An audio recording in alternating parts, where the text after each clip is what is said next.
Monsieur le Président, Monsieur le Ministre, chers collègues, les accords dont nous discutons ici ont pour objet d'établir un cadre juridique stable, propice au développement du trafic aérien avec deux pays, le Tchad et l'Angola. Notre rapporteur Claude Loazguène, dont je tiens à saluer non seulement l'excellent rapport, mais l'excellente, brillante intervention qu'il vient de tenir à cet endroit, a rappelé que ces accords s'inséraient dans une politique globale de la France visant à encadrer le développement des liaisons aériennes avec de très nombreux pays. Le champ de ces accords est limité à l'aviation commerciale, comme nous le savons. On ne discute pas ici d'accords de défense, mais d'aviation civile. Celle-ci est un élément d'ouverture, un vecteur de développement. Et le secteur aérien, avec 300 000 emplois directs, est un des piliers de l'économie française. Mais cette aviation civile, elle fait face à des défis qu'il va nous falloir surmonter. Le premier défi, il est économique.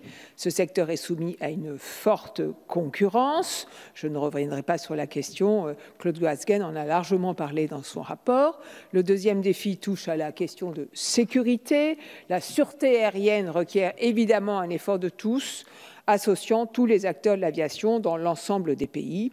Mais le dernier défi, celui sur lequel je souhaite insister davantage, c'est bien celui de l'environnement, avec la question du prix du kérosène. Cet enjeu majeur, il a été souligné à nouveau par notre rapporteur, à juste titre, et par l'ensemble des parlementaires, et je suis sûre qu'il est partagé par l'ensemble des collègues sur les bancs.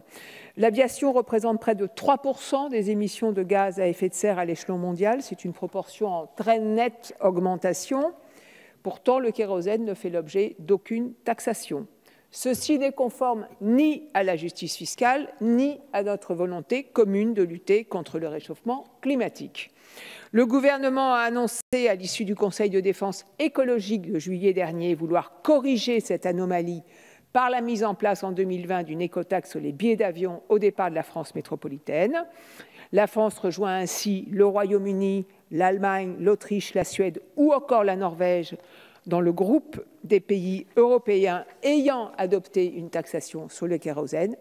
Mais il est désormais plus que jamais nécessaire de mettre en cohérence les traités que nous ratifions avec notre droit national.